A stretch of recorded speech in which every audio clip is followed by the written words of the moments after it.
building factor is very high when you start pushing technology as a default standard. So monitoring, as I think in one of the slides I talked about monitoring progress.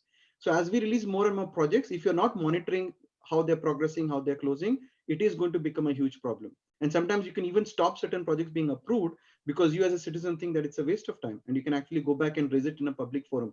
Today, a lot of the discussions are happening behind the sea, closed doors. You only come to know of it after it's approved, or it's not even, and you think, how can somebody do it in 2 years? It doesn't make sense. But you don't have a platform to raise the concern unless you're working with a company or a consulting company, as we call it, which can do these things.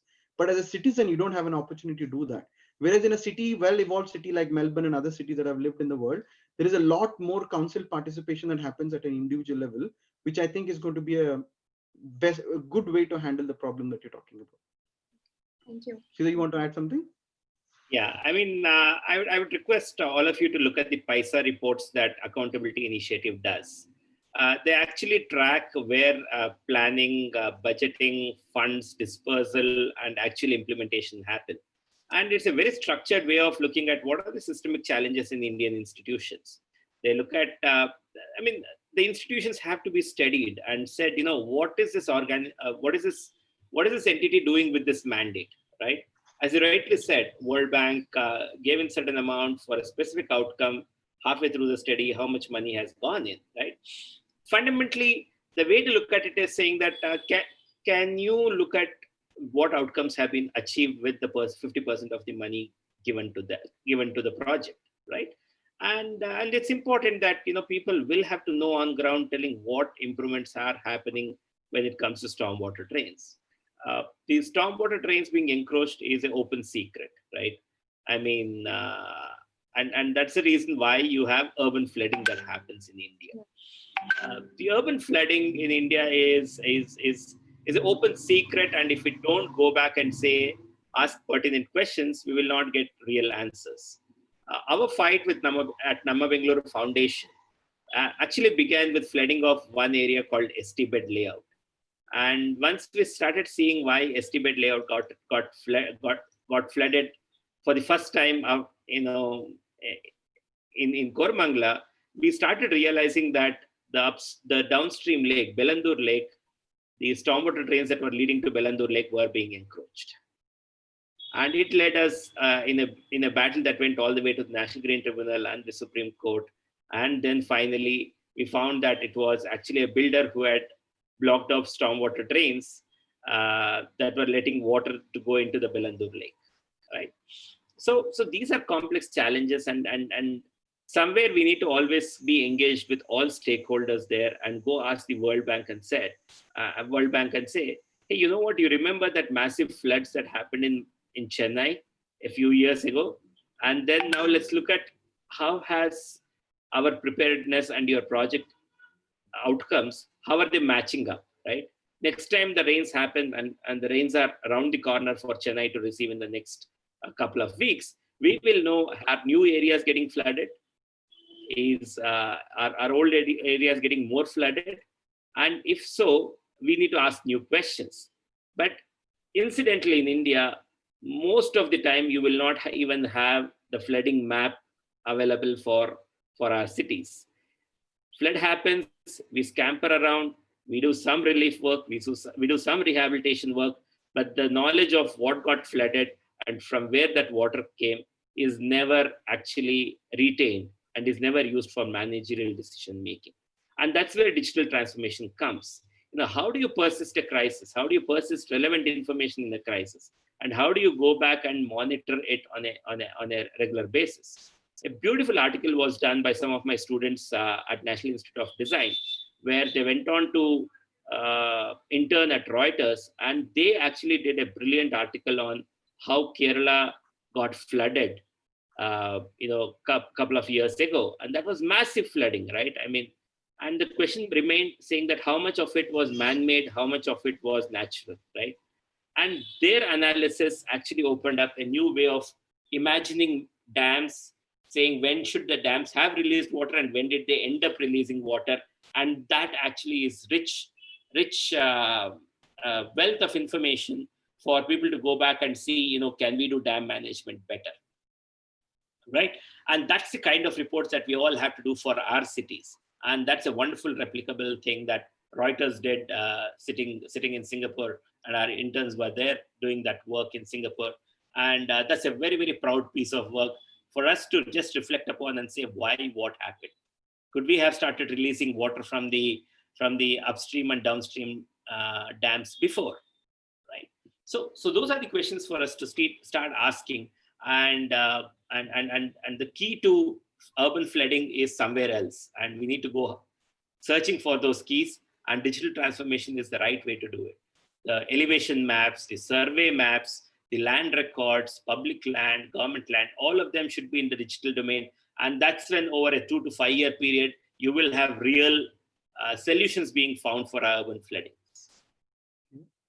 Just to add to that, I will share some technologies that are currently being utilized to solve some of these problems, right? So technology is available, is affordable. What we now need is the willingness to use this to monitor it, and also policy and framework that says that if you release a project for water management, these things must be there as part of the project. You can't just go allocate stormwater drainage to somebody. You also have to show me on the map how it is being done. And I want to see the progress on the map whenever I want. So our ability to demand is now more than possible than ever before, because technology exists that can do this. If you'd asked me 10 years ago, probably I wouldn't have an answer, but today you can. So that's the change driver that we're talking about. A very good question though. Thank you. And Sanya, you have the link in the chat. You can enjoy the research report there. We have time for one last question before we resume presentation. Simran, go ahead, please. Hello. Yes, Simran, Hello. go ahead.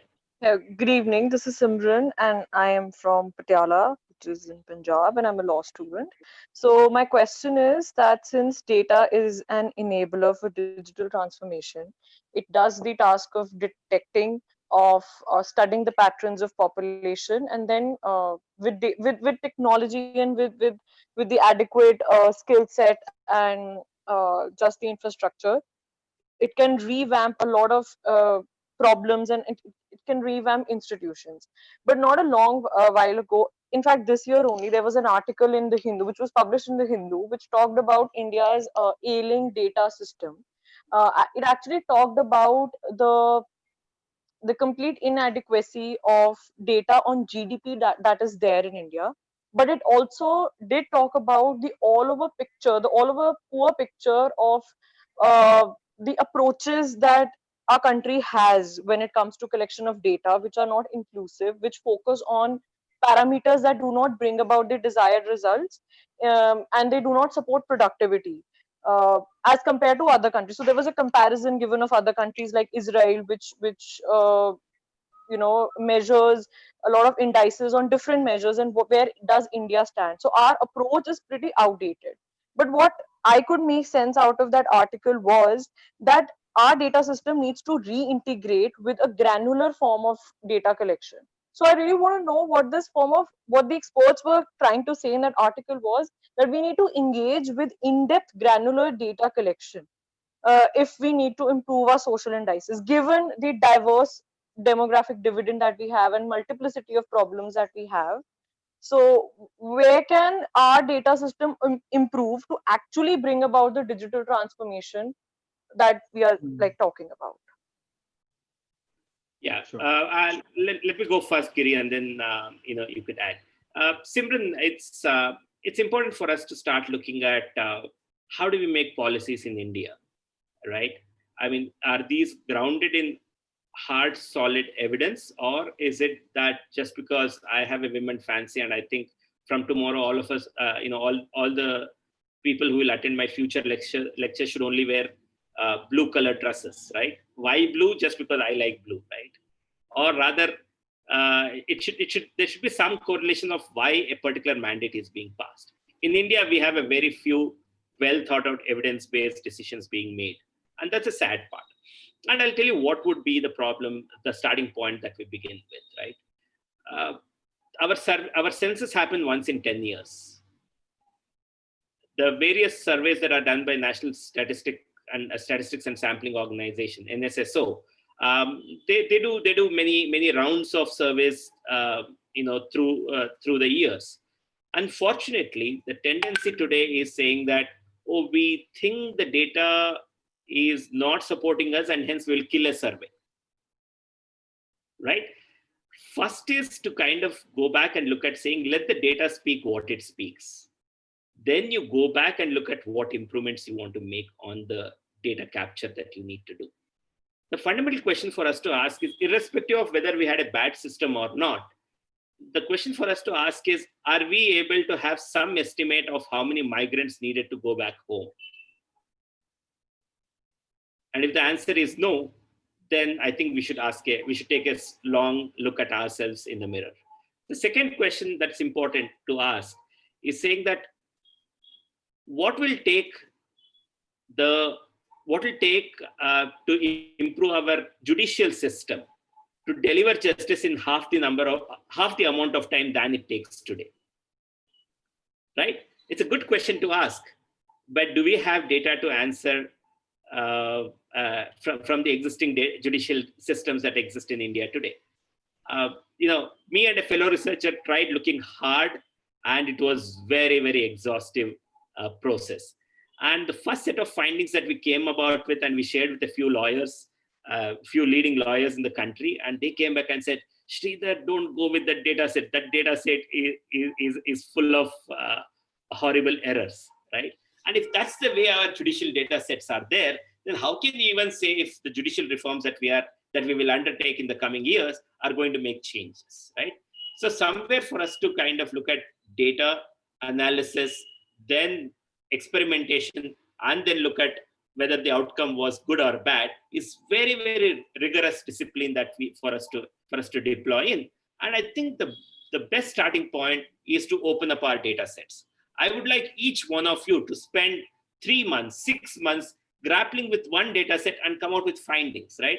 It's not that your findings will go ahead and transform the way government decisions are being taken, but at least it will open up the horrors that exist in our data sets, right? And that exercise is very required for all of us to undertake in this room, and then come back with our findings, and then we will all appreciate why open data is important. And I've been a firm believer that any data that's been collected with public money should be made available to public, as long as it doesn't intrude into your privacy, right? If I don't end up knowing what details about Simran that has no public relevance, then all that data should not be in the public domain. But every other data that's relevant to each one of us should be available for analysis, right? So keeping privacy, keeping private data what's supposed to be private, and allowing every other data to be available for public analysis is a great step that India can take. The government should start opening up their data vaults and stop diverting and subverting the RTI Act the way they are doing rampantly in India. Over to you, Giri. Thanks, Sridhar. I'll take a slightly different track to answer your question. It's a very relevant question, and believe me, it's not just governments who have the problem. Even large corporates and companies have the same problem. So it's a classical form of saying you go to buy a grocery, right? You want to buy apples and bananas and all that. If I give you a form to fill out your details saying, please tell me where you live, what's your phone number, what's your height, what's your weight, you'll be like, I've just come to buy bananas. What are you doing here? Now, I know that data is very important for me to run some algorithm behind the scene to figure out what you'll eat and what you'll do. But now you feel very intrusive saying, why are you asking me this details to give me a banana? It doesn't make sense. And all corporates have the same problem. They want to collect data at granular level, but they don't know how to collect the data. And it's the same problem with government. How much should I collect? As Sridhar was mentioning, how much do I collect? How much do I share? How do I store it? The granularity of the data depends on the service you're offering and the value it's generating. So for example, you're okay to put your address, your name, your details, your contact number, your emergency contact number in Uber without thinking twice, right? Because Uber is giving you a value-added service of picking up from your home.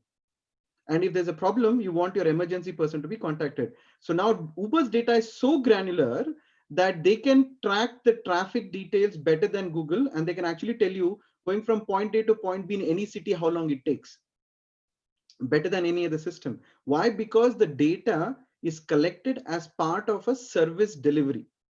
So what governments have to realize is if I'm going to deliver, say, for example, You're a lawyer, and Sridhar was talking about legal systems, and I've got a slide on just legal systems as well.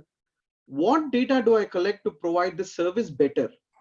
And the quality of that service will determine how much data people are willing to give you. The problem we have is we run a survey and we don't get data. But if the data becomes part of my day-to-day delivery, I will not even look at or think about how the data was collected. So as we get better about the services that we offer, we will get better at the data we want to capture and what value it derives. Data in itself has no value. It is like junk. You can collect a massive amount of junk data and not do anything with it. It's only when you analyze the data to create intelligence or to service or provide a service better does data have any value. Otherwise, your data is a meaningless garbage that nobody has any idea what to do with. Right? So as governments and judicial system figure out how to use data to provide a service better, they will automatically figure out what level of granularity they need to go. And today we are not doing that. We are just doing surveys for the sake of doing surveys. I can tell you how many people live in a place from Uber data and Google data. I don't even need to do a survey. But we believe in filling up forms and sending people door to door saying, please tell me how many people live in your house. We don't need to do that anymore. Hopefully that answered some parts of your question, but it's a very in-depth question. It's not an easy answer, so to say, but a very pertinent one for us to think about. I'll just add a little to this. A few years ago, the Uber India management spoke to me, and they had invited me over for a couple of days of interaction.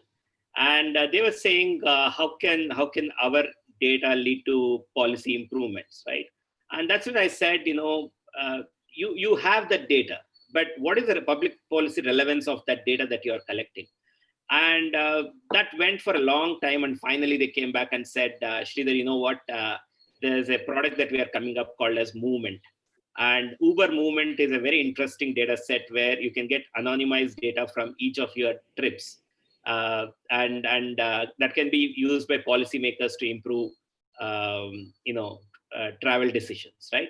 When public sector itself is taking the effort to aggregate data and make it available for governments, my question is, which governments have given large amounts of data set for researchers to proactively go and research? Or how many researchers are spending 20 to 30% of your project time running from one government office to another government office to just get the data? Right? Ponder over it, and then we can continue talking about it. Back to you, Karan. Yeah, I think we can resume the presentation. So, Really Sridhar, oh, okay. Yeah. Sir, go ahead. Just please. a quick time check. I think it's 8:50 now. So I guess I'll try to go quickly on this one. Some interesting questions. So we'll begin with another question, as we have been doing so far. I would love to have you all type in your answers. You must have heard of a lot of emerging trends. People have talked about data and other things, but think about the really trending things that are happening in digital technologies, and maybe pick one or two that you have heard that is really trendy and tell me what those are on the chat. So we'll give maybe 30-40 seconds and see how people are responding to this one.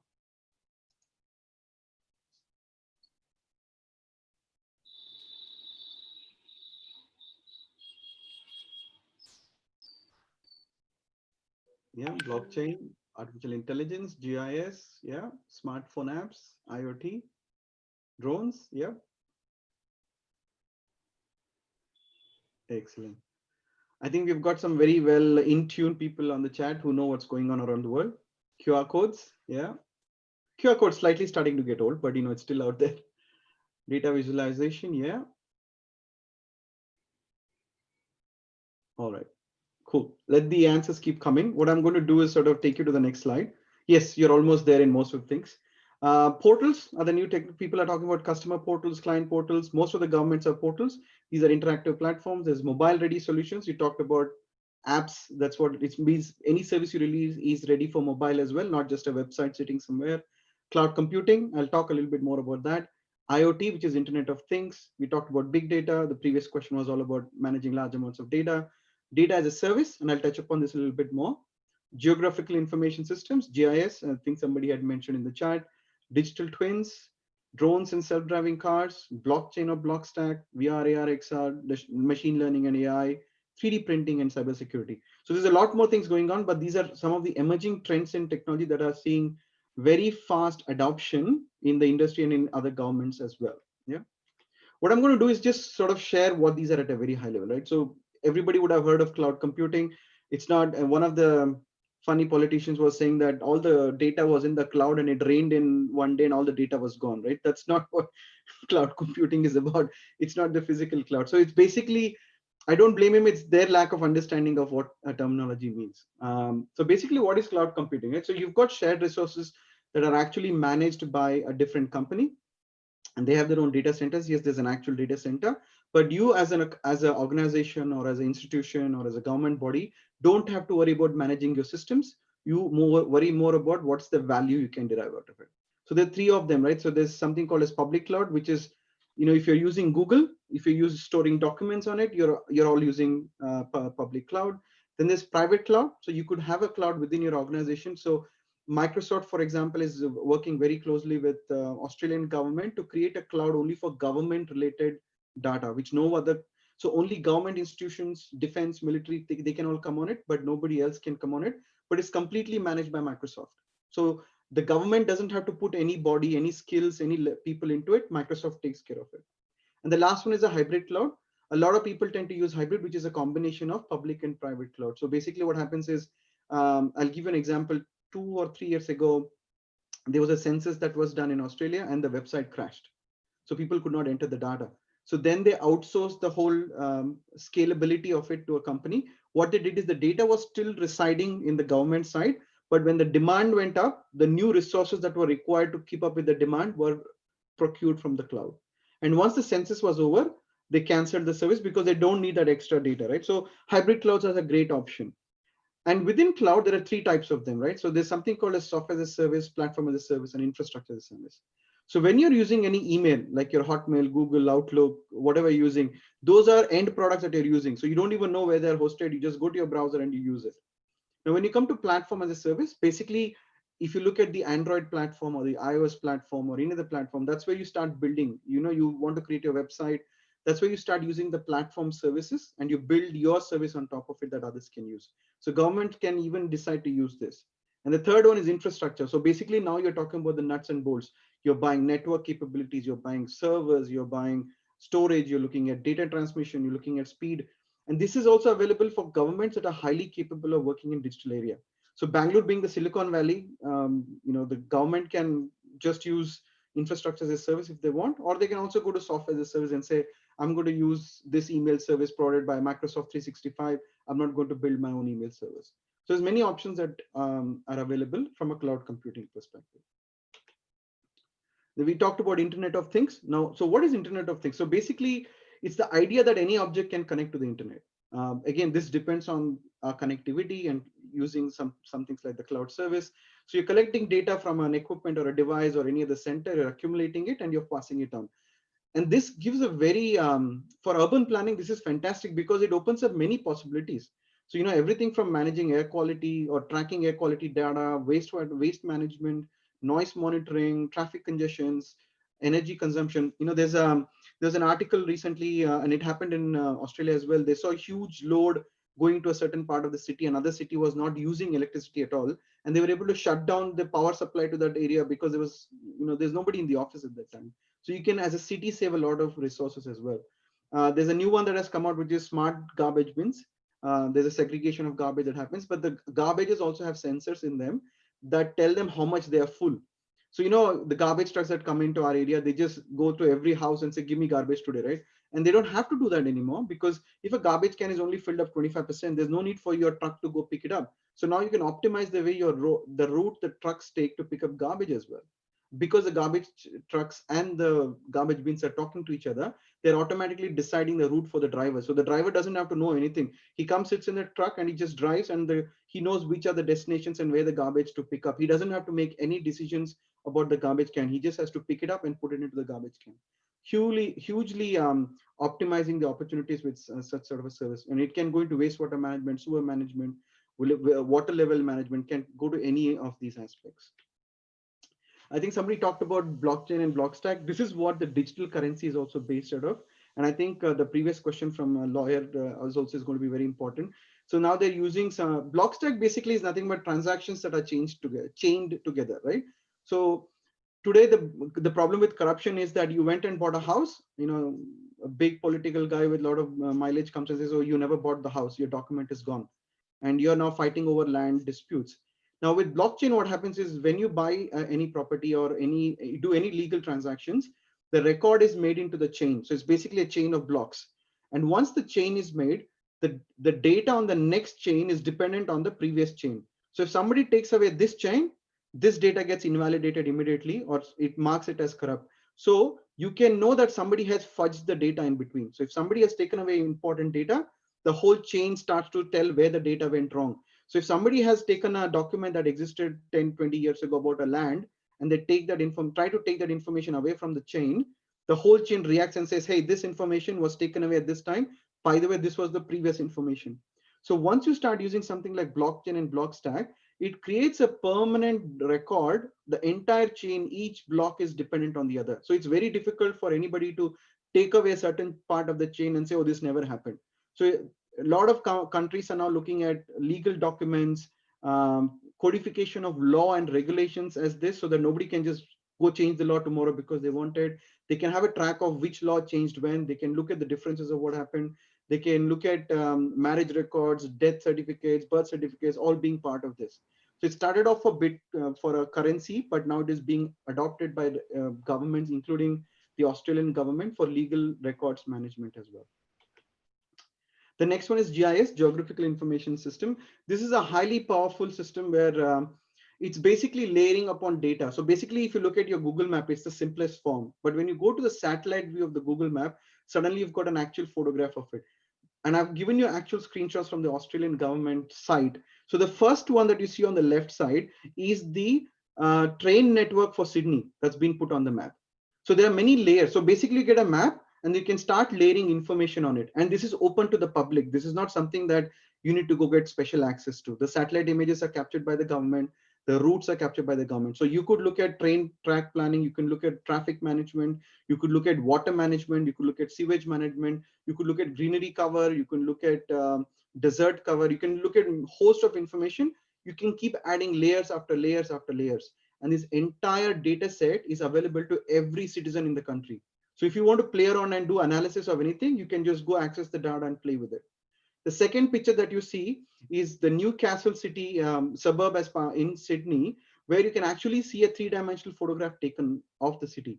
So you're actually, in Google, you get a two-dimensional and they sort of make up this, the 3D, but this is an actual 3D photograph. So you can actually interact with the environment live. So for example, if you look at the third slide, this is a planning of a suburb that's being done by the government using the same data. So the blue colored ones that you see are buildings that don't exist. So what the city is now doing is, I'm just approving this suburban plan. If I put all these buildings with the design and shape that they are, what happens to my city? How does it start to look? What does it block? What doesn't it not block? And they can run simulations on this. They can look at traffic simulations. They could look at weather simulations. They could look at surface simulations of the building material. What does it do to the surrounding? So this data again is freely available for any architecture firm, for any government official, for any citizen to start using. So right, not only can you plan your house, you can plan your building, but this building plan now goes to the council, who puts it on their 3D map and says, okay, this is how he's planning to build the building, and this is what is going to happen to the suburb. Now, this technology wasn't available 10, 20 years ago. We just had Google Map and you had to pay for it. But now governments are opening this up as free. You can do water table management. You can look at what happened to the lakes 10. You can actually do a time scale view. You can look at what the water body was 10 years ago and what it has become. You can look at private companies taking over Rajakaluways and building buildings on top of waterways and all that. So you don't have to argue the case anymore. The data itself will tell you what was there 10 years ago and what it is today. So it puts a lot of power back into the hands of citizens and institutions and other consulting companies who are working on this. Somebody also mentioned AR, VR. Some of you would be knowing this because of your games that you would be using. It started off as a gaming thing, but now it is becoming a big reality. So there's 3 levels of it, right? There's a virtual reality is where you put on the big headset. The moment, so if you look at the image on the right-hand side top, so you can see somebody playing the environment. They're completely immersed in it. They cannot see anything outside. So they're in a very different reality. When you come to augmented reality, You don't have to wear anything. Like you can hold your phone and you can see there is sort of a cartoon character flying there, right? So it is, you can see your reality as well as the digital reality. The mixed reality, you can see that the character has gone behind the sofa. It's not in front of the sofa. It's not sort of merging with the sofa, which means your digital character is now aware of what your actual reality is and it positions itself accordingly. Now, this is becoming hugely popular in building management and other things. So you see the person standing below there, even before he's going to do the repair, he's just wearing the lens and he's already getting a whole lot of meta information about what is going on. So for example, even if you look at document management, or you're trying to go to a point, you want to know what's happening with your water supply today, where are the main alerts coming up. If you want to go do a repair and you don't know what process and steps to follow, he's still seeing the reality, but data starts to stream in from various sources that says, hey, this pump in this power station at this location has this problem.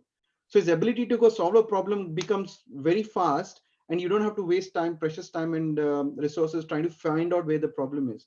And you can show a whole lot of meta information that the person can use to change the way they do behavior. Mixed reality is highly being adopted by many world governments to start improving the way people deal with um, digital surfaces, and dumb surfaces now are starting to become smart. Big data, I think we talked about data a lot. So basically the big challenges that you see, big data is a lot of data. So if you look at how big the data is from an internet perspective, you'll see some statistics that are put there. But big data is a problem. There's a lot of data that we can collect as part, and especially for a population of 1.3 billion people, every person is churning out a lot of data. So for government, the main challenges are volume, variety, velocity, and veracity. How truthful is the data? How big is the data? How fast the data is created? And how do I handle this? The screenshot on the right hand side you see is a Los Angeles street cleaning index, right? So everything that you see in green is a clean street. The one you see in yellow is a half dirty street. The one you see in red is actually a dirty street. And this gets refreshed every day when the garbage truck goes to pick up the garbage. Can you imagine how much data is being generated to create this graph? But as a mayor of a city, as somebody who's responsible for waste management, wouldn't it be wonderful for you to figure out where are the problems on my city? How many, if you look at it, there's a lot of yellow areas and red areas where the cities are not being properly cleaned. So instead of going and creating a policy to clean all streets in Los Angeles, you can just go focus on those suburbs where the garbage is not being picked up properly or the street is not being picked up properly. So handling this amount of data requires something like cloud computing. So that's why adoption of the right technology platform is important to handle this sort of volume. And you also talked about artificial intelligence. There's a lot of scary movies out there as well. So, don't let that, influence you in that way. But there's three levels, right? So artificial machine learning and artificial concepts started around 1970s. And I'll talk about machine learning, what it is, right? So machine learning is basically a machine observing something and figuring out based on the data. So it's feedback loop, control systems and all that. And your machine gets smarter and smarter. Where artificial intelligence start to come is where they're saying that a program will start to work like a human being. So we have not probably truly created the first artificial intelligence, but we have come up with something called as deep learning. What deep learning does is it adopts by observing an expert and how they're playing. So for example, when you're crossing a street, you probably take 3 seconds to decide whether to cross or not. I'm sure there are dumb people in India who don't make the right decision and get, have accidents because of that. But most of us can make the right decision in 3 seconds. But a computational system has to do so many calculations that it requires a high resource utilization to do that. What deep learning does is it starts to observe what an expert does and then figures out the strategy. So its learning curves becomes very small. So most of the self-driving cars that you see today use some sort of deep learning. Deep learning can also be used to even make judicial decisions going forward, depending on how expert judges and expert lawyers are making decisions and arguing cases. So the machine is learning from how experts behave and then adapting a strategy based on that. This field is a very exciting one to watch out because it can increase efficiency across the board for many of the processes that today are stuck in the legal system because they don't have enough data, they don't know how to analyze it, they don't know how to even give results. But this can really make it go very quickly. 3D printing is another exciting one, and I've given you some screenshots. So basically 3D printing is where a three-dimensional object is layered based on one layer on the other. And it's a very move away from traditional way of doing things where you have to sort of put it in blocks and assemble it, put cement and all that. So if you see on the bottom side, there is a machine that's sort of building the walls. And what you see is they've actually started constructing houses and buildings completely 3D printed. There's no joints, there's no bricklaying, there's no cementing. The structure is ready, gets printed, and you can print very complex structures to the point where we have come now that we are printing skins from our own molecules, which means if you've got a skin burn, and when you do grafting, the skin can get rejected, you can actually put your own skin there and the body will not reject it. Today, they are now starting to print noses, ears, and heart and kidneys. They're starting to print it. It is not yet widely available because it's still undergoing tests, but they know that small muscles, small skin and all is now starting to get printed. So can you imagine the possibilities of what you can do with it? Prototyping, constructing new buildings, using more eco-friendly materials. There's so many possibilities that this technology opens up. So those were sort of the high level trends, right? Now, what I'd like to do is look at how are these being applied. And there's no question here. I'm going to just go into the next slide and talk about this. And I'm talking about actual applications of these trends. So one of the first ones is to enhance city transportation management. And I've given you some screenshots from real life applications there. And I know in Bangalore, traffic is a huge problem. Mobility is a problem. Believe me, it's a problem in most parts of the world. But if you're able to track real-time traffic, so what I've given you on the right-hand side is 2 screenshots from an application called PTV, which is Public Transport Victoria, where the buses, the trains, the trams all have sensors, and I get a real-time update on where they are at any point of time. So I can literally time when I leave my house to catch the train or the tram that's nearby my house. It also gives me real-time updates on which is the possible best route to take. And it's a combination of walking, public transport, Uber, tram, train, and you can decide as an individual, okay, I need to reach this meeting in 20 minutes. What do I do? And these are getting inputs from traffic signals. They're getting inputs from the actual vehicles on the ground. They're actually getting feedback from other vehicles on the ground as well. So can you imagine how much efficiency I can derive when you decide there's already a traffic jam on MG Road? Maybe I'm going to avoid it and go to another way and take this other service this way. And Google Map used to bring it together for us in many ways because you can look at Google Map, but Google Map wasn't great with public transport and other things. Now with metro, bus, and train combination, you can actually figure out a route. Parking problem, the parking availability in a city is a huge problem. You'll be probably driving in circles. And I've had problems in Bangalore where I would drop my wife off to say, hey, I'll find a parking, and then I'll come back half an hour trying to find a parking, and she's done with the shopping. And we just go home after that because we couldn't find a parking. But imagine if you drive up to a location and it already tells you for number floor, there's a parking available, and you book the parking and you can just go park your car. There's no contention, there's no fighting, nothing. The fuel that you will save, the time you will save, the amount of anxiety and stress it will reduce is phenomenal. And cities like Melbourne and Sydney are starting to adopt this technology as well. And this is just few examples. There's a lot more that I can't cover in the short time that I have. Optimizing public and social health. So here I've taken some examples of both Bangalore, Karnataka, and Sydney, right? So there's streamlining service. So you'd all be familiar with Bangalore one and Karnataka one. So those are initiatives that the governments are taking to increase your interactions with them. So similarly, Victoria has got a whole Victoria Gov site where all of these are. At the bottom, you'll also see certain apps that are being released that people can use. So for example, you can also find information about a certain project. You can book your tickets, you can book your council rates, you can pay off your tax. All of this is now happening through this. And there's so if you remember digitalization and transformation, many of these services are in the digitization phase at the moment. They're individual systems they're trying to bring more and more systems together. So they're slowly moving towards the digitalization form. Then upgrading skills of residents and city employees. I think there was a question that somebody asked saying, what happens with unemployment?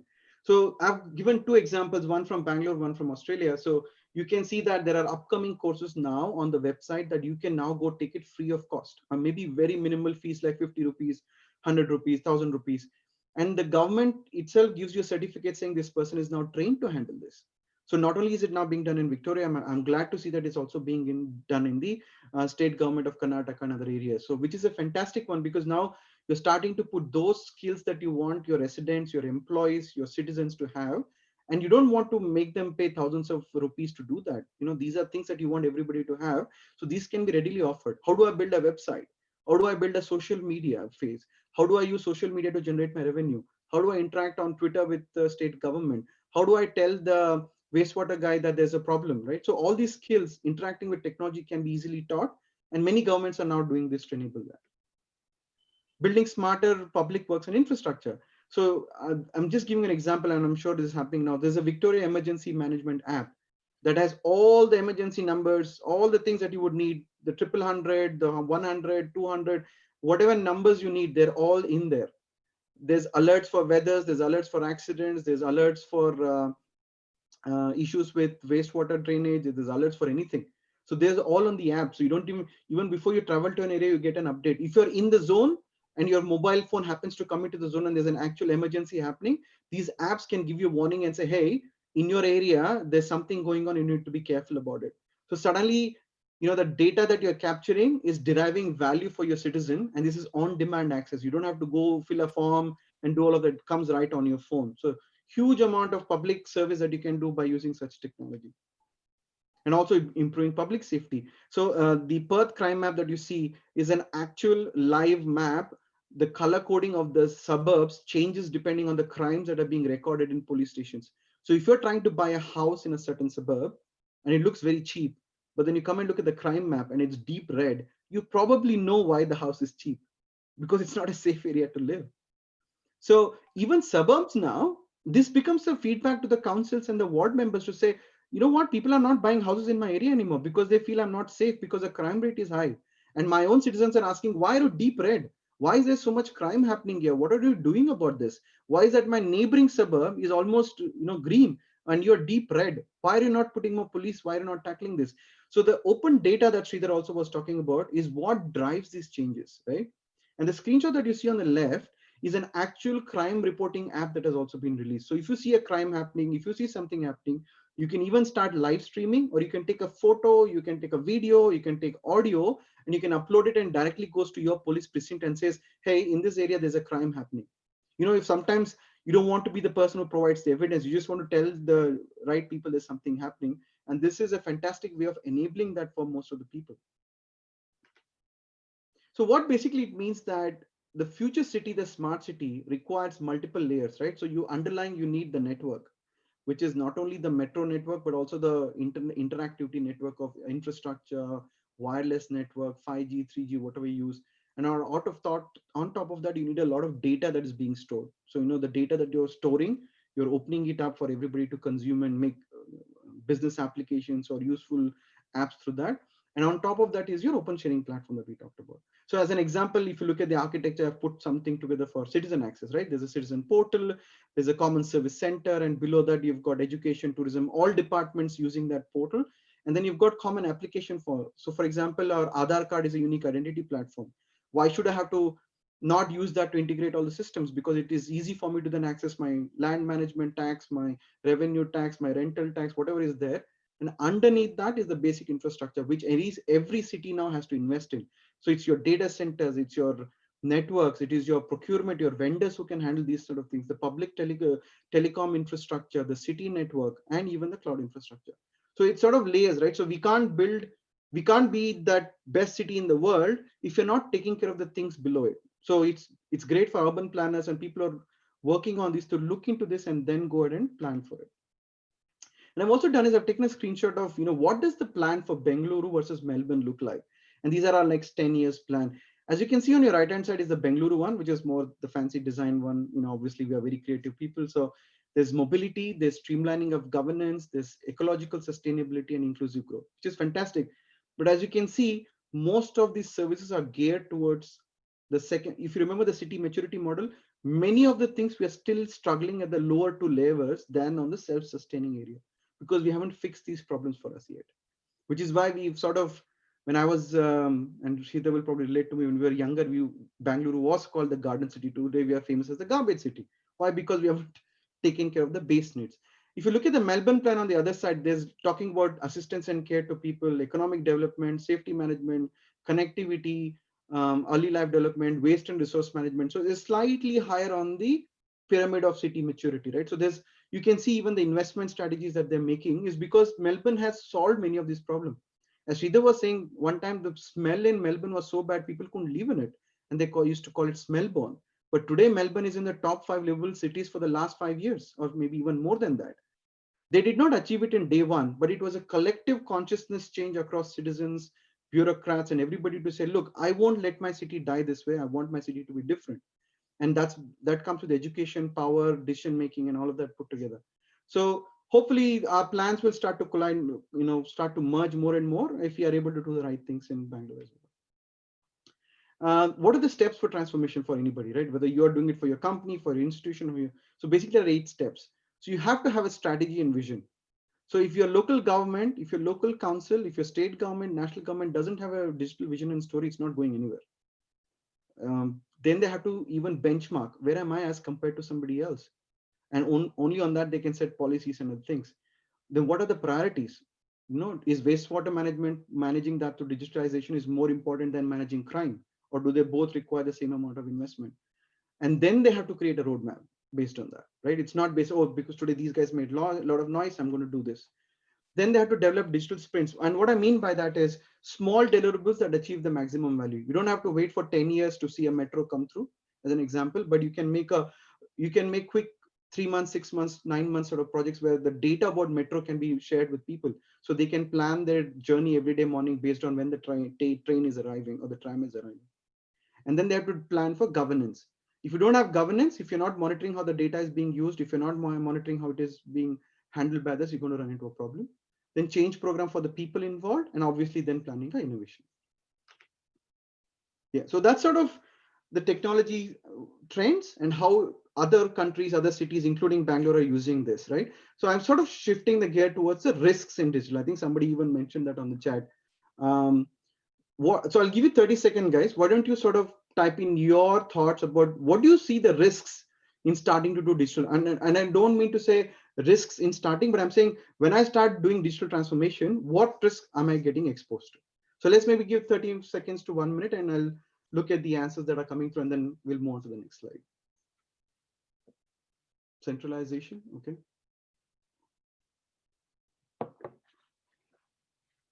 Yeah, privacy is a big one. Inequality, anti-defection, data protection, okay. Data protection is a very pertinent one.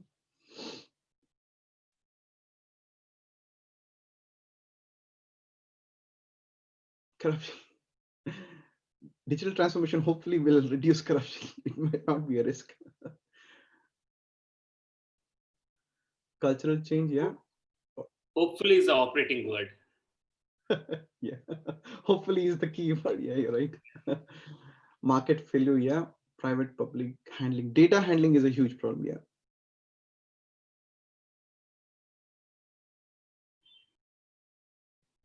Data bias, okay. Maximum employment opportunities, high cost, yeah. Focusing on non-issues. Yeah. Excellent. Okay, so I think some key trends have emerged. I think you guys are on the right track. So I'm just giving you a graph from WTO about what are they looking at long-term risks, right, for the next 10 years. So as you can see, there are many risks that they're seeing. So we touched upon many of these, but the key ones that I want to look at is the ones which are marked in purple, right? So infrastructure breakdown, right? So that's a huge one. So if we invest all of this and then the infrastructure breaks down, where do we go from that? The other one is cyber attacks. Yeah. And from a likelihood of these things happening, cyber attacks and data fraud or theft is very high, considering what has been happening in the last couple of years. So data breaches, state-sponsored cyber warfare, virus, malware, spyware, spam, phishing, and I know you're dealing with this on day-to-day basis on your emails and other things. Infrastructure harm, which I talked about, the infrastructure failing, identity thefts. There's so much of data about you on now that people can simulate and say, I'm that person. Hostage and ransomware, financial loss, and even totalitarian control. Imagine a government which has so much data about you and there's nobody to check what they're doing. They can literally destroy your life if they choose to. So we got to know how to create the checks and balances to handle these kind of situations as well. I'll give you some quick scenarios of what has happened. Right? So if you look at cyber security breaches, right? Arogya Setu that came out recently. There was an article published by one of the ethical hackers who found a lot of issues. And there were so many issues found that government released a press statement saying it's safe, but at the same time they gave out a fourth, I think it's 4 lakh award for finding more gaps. My question to them was, why didn't you find these gaps before you released it? Bengaluru, for example, is the Silicon Valley of the world, apart from California. Are you really telling me you don't have cybersecurity experts who could have evaluated your app? What prompted you to release the app without these issues? But it has created a lot of issues there. There are cases now, if you go and actually try to download the Arogya Setu app, the location that it is pointing to is actually not the government site. It is actually pointing somewhere else.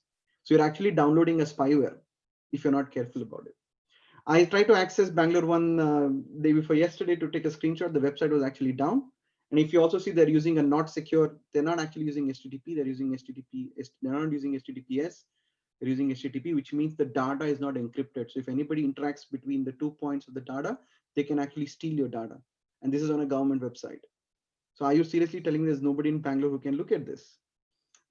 This was the COVID app that was released by the French government. They have the same problems that our Arogya Setu app has, and they have gone ahead and released the app without testing. Zoom that we're using right now has been caught in a cybersecurity scam, which means all the conversation that we're having now is actually available to the Chinese government without your permission. So what do you do about it? So you've got to put more pressure. So these sort of things can happen as we start adopting technology. There's cyber warfare. So now there's state-sponsored terrorism. So Stuxnet was a virus that was released by the US government in partnership with Israel to destroy the nuclear power stations of Iran. And it used to look at the equipment that they're using and heat up the temperature so that the nuclear power plant would actually stop functioning. That's a state-sponsored terrorism. You can actually shut down the power supply to a city and a country. Huawei is now doing Cold War with China. A lot of the equipment that you buy from China already have spyware, malware in it, where everything that you do on the devices, whether it's a cell phone or a router or a modem, the traffic by default goes to China. A cyber attack was done in Saudi Arabia that literally stopped their entire supply chain of oil and gas. And cyber warfare threat between China and the US obviously is going. So there are countries, once you start getting digital, they will start working with their own. It's almost like a war, but it's a cyber war to bring you down. So you got to be very aware of this. Then there are cyber threats. You know, there was last month, 140 government police stations were hacked by ransomware. I know a friend who runs a hospital. The entire hospital went into shutdown because all the screens just went blank. They couldn't do anything with it. Toll Group, which is one of the largest supply chain company in Australia, was hit by ransomware second time. They still haven't improved. And even the World Trade Organization now saying that cybercrime could be one of the biggest economy in a few years, which is really scary. Data loss. I'm sure you would have heard of the data loss that happened with Aadhaar card. There was an FIR plan. Whole of Maharashtra data, I think, was leaked, but you know that court case is still going on. It's not just us. US lost a lot of their voter database. So voter fraud is a big problem now. And then Target was breached and they lost over $148 million from data breach. So companies, countries, states are all suffering because of this, because of the technology adoption. Totalitarian control. As I said, if one country gets a lot of information about you, they can monitor everything that you're doing. So state surveillance is going to be a huge problem. So you got to be aware of this as you, and checks and balances have to be done in urban planning so that no single entity or institution becomes the all pervading controlling organization in the world. The last thing that I wanted to cover was the digital, you know, you have rights as citizens. With digitization, there's new rights that are coming up that you need to be aware of. And it's first generation, second and third generation, which means that there's basic expectation and starts to get more advanced. Please be aware that you as a citizen are going to have these rights, and it is your prerogative to go demand from your state, local governments for these things as you go forward. So transparency in data, digital identity, proactive service delivery, communicating digitally on public sector, not hiding the information, cybersecurity, digital signatures, open algorithms, open data. These are your fundamental rights. So do not hesitate to go ask for this going forward, because these are treated as fundamental rights as we go forward. I think so that in essence is what I wanted to cover as part of the presentation. So it's more about, thank you for giving the opportunity. And I think we are on to our second set of question and answers now. Great, Karan, over to you.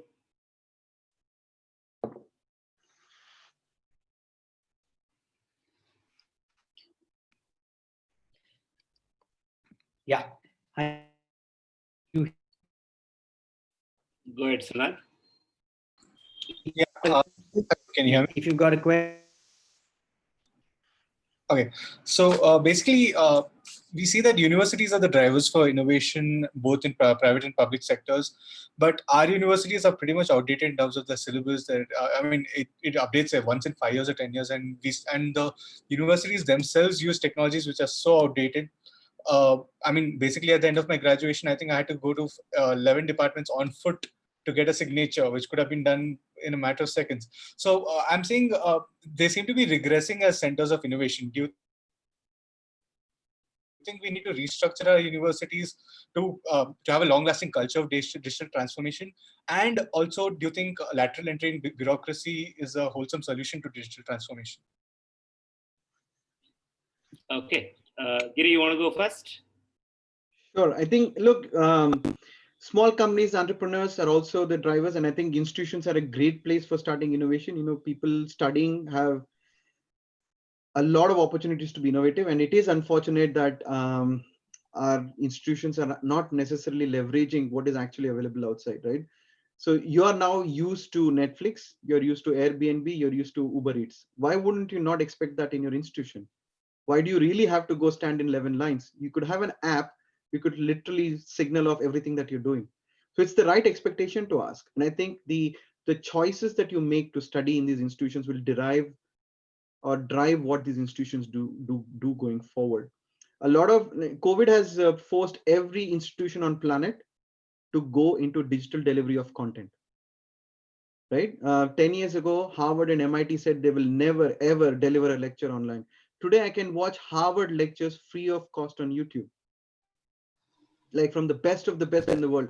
I do not have to write SAT or GMAT or GRE or TOEFL. I can literally listen to the expert free of cost on YouTube.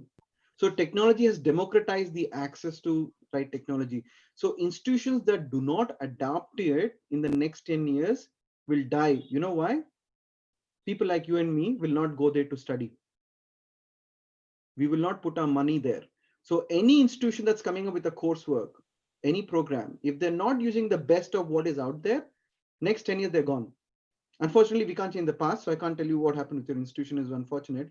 But I think going forward, the outlook is people will make choices. You decide to choose Amazon because it's easy for you to shop, right? You're changing as a customer, you're changing the behavior of the company. So whoever is not online selling stuff now doesn't get you as a client at all. The same problem is going to happen to institutions if they don't change. Now, whether they can change quickly or slowly is depending on their bureaucracy. But I think not having money on the table is going to make the behavior change very quickly. In some of the government institutes, I think it's different because they can take our tax money and sit on it for a long time and not do things. But I think even there, you can't hold it back forever. I hope they do it quickly, but I think the change is coming. Just to kind of look at what's happening. There was this article recently which came and said that Oxford, London Business School, Wharton, Kellogg, and Carnegie Mellon are not going to use GMAT scores for admissions, right? And I think if there was any one number that we all wanted to know for ourselves and start applying, it was the GMAT score for our MBA courses, right? So the world is changing, right? And I think it's important for us to look at what all COVID will leave in its trail. And I ask an interesting question back to you, Sunad, right? I mean, shouldn't universities start to self-regulate themselves, and don't students have a role in fixing these things, right? All of us do final year projects. All of us do our pre-final year projects. Why isn't a bunch of guys sitting and using your own intellect and say that, here is how our institutions need to be reformed internally, right? So university leaders are changing. There are university leaders. For example, at Geetham, our focus is to be in the global top 100 in the next 20 years, right? And that's no mean task that all of us have been charged and set up with. And so for us, what you say is definitely non-negotiable. I mean, there's no point that we will go towards that journey if any of our student is running between 11 departments and getting a signature, right? That's the edifice that both the management and the student should bring it down together. It's not just for students to feel frustrated, right? And I think that's where you will look at empowering institutions. Today, institutions will come in and say that, how can we change your experience? What is value-added utilization of your time, and what's non-value-added utilization of your time, right? And I think that's the conversation we would love to hear more about, saying what is it that you don't want to see in your next institution. Drop a line to us, and we will work on making that happen.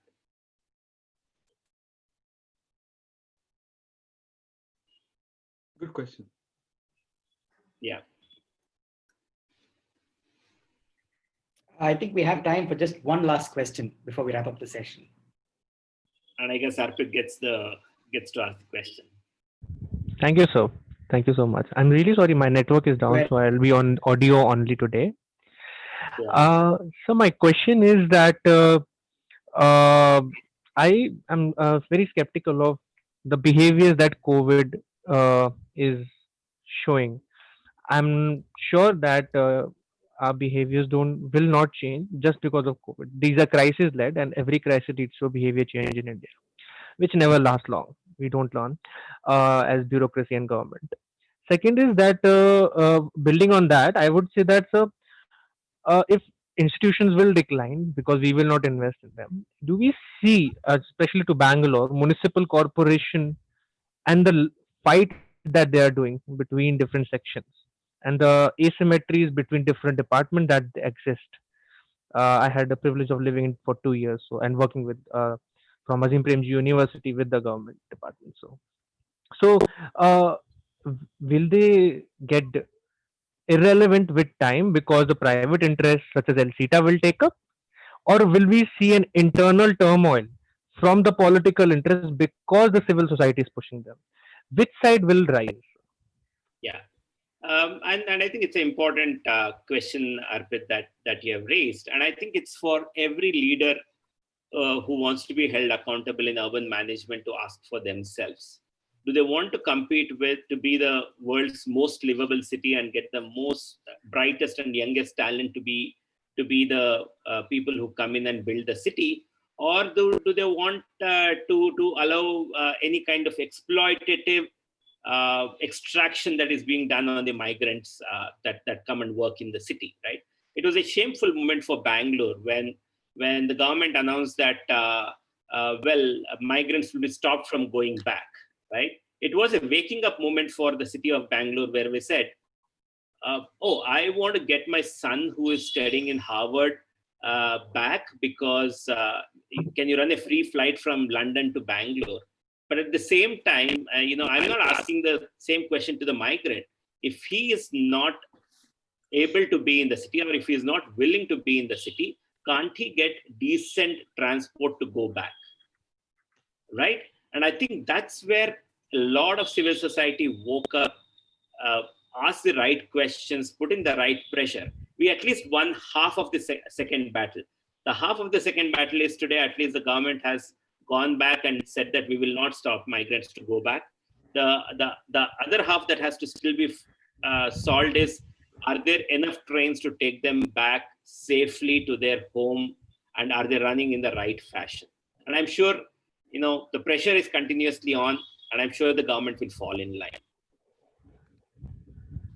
Okay. The language of benevolence is amazing. We will let them go as if they are the property. Absolutely, right? I think it's for all of us to reflect and say that, do I have any more right than the migrant has? Yes, sir. Right? And I think if we go back and say that each one of us are making a decision every single day on which institution we will work for, which place we want to go to study to, and where we want to work. And if you say that every Indian has that right to assert it for himself, then I think we'll start the first path toward the solution. The next is about saying, should these exploitative practices exist or not exist? They should not exist. But who will take the first step towards that? Right? And that's where the collective transformation has to come. And we all have to ask, what are the living conditions in which these migrant workers are working today? Right, sir. And where is the commitment to the early childcare centers that is mandated in every construction site? What are the working hours? What are the living conditions, right? All these questions are important. And I think that's where the society also will play its part. But necessarily you can't put everything onto civil society space. Yes, sir. You will have to go back and say, what is the government supposed to do for these workers? And thankfully, the Supreme Court has woken up at last. And let's see what is the impact of that going forward.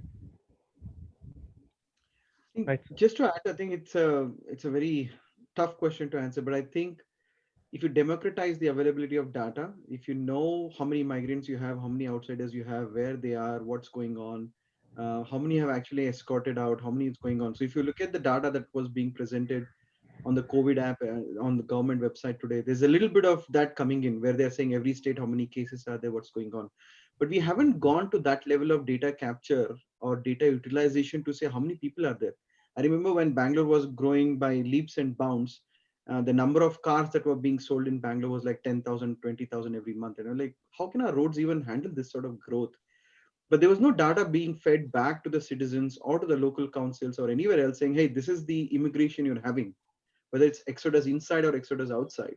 So even imagine if you're sitting in the government position and you are thinking, okay, I'll make the right decision to figure out how to handle migrants. Do you even know where your migrants are? Which area has the population density? How will I handle them? So not having this data can lead to wrong decisions, and it might. And the problem here is that in a country like India with 1.3 billion population, any project that is 99% successful still leaves 1.3 people unhappy because of that 1%, right? So our problem is compounded because of our population. So for a project, for a government, they can come and say, hey, 95% of my immigrants are fine, but the 5% is a huge number. What are you going to do about them? So for us, unlike other European countries, which are smaller in size, which are not even the geography, we're like all of European Union put together, we are a huge country.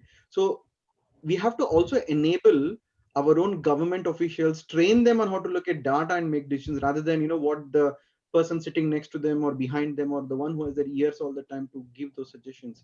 So imagine tomorrow you're all emerging leaders, you are in the same position as a government official is today. How would your decisions be different? Are you using technology today to make decisions in your life?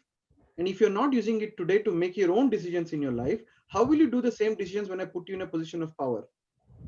What will change? Right? So think about all of these aspects, right? We can't correct what is going on with COVID.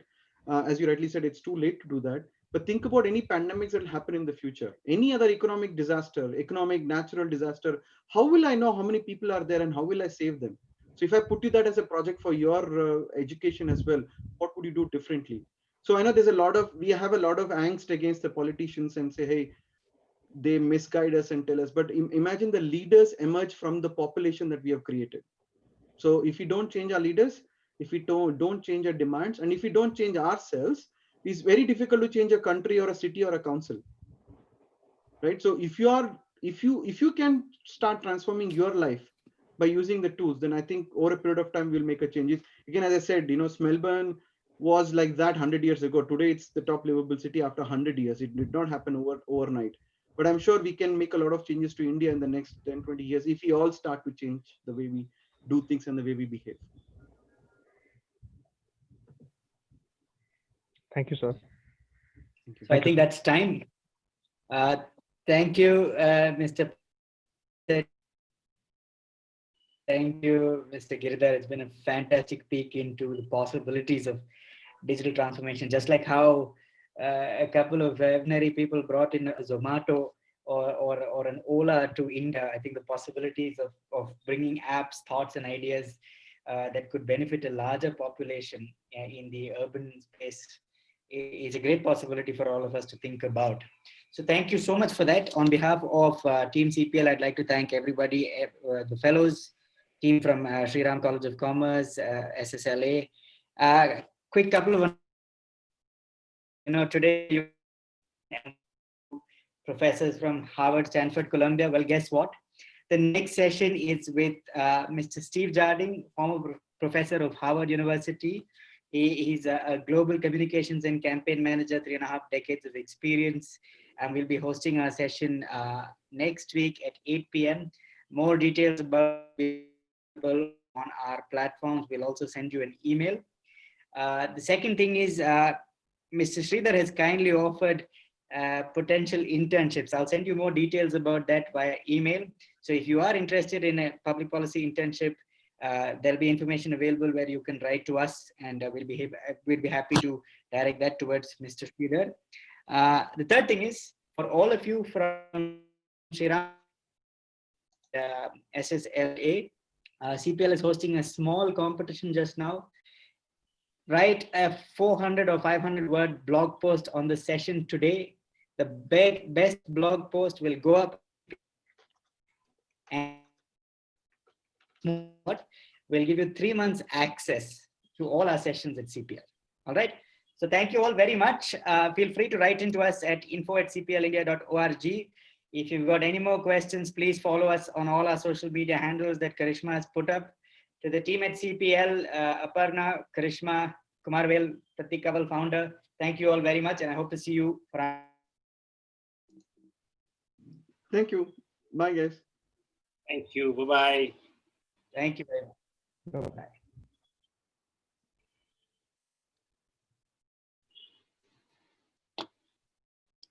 See you guys.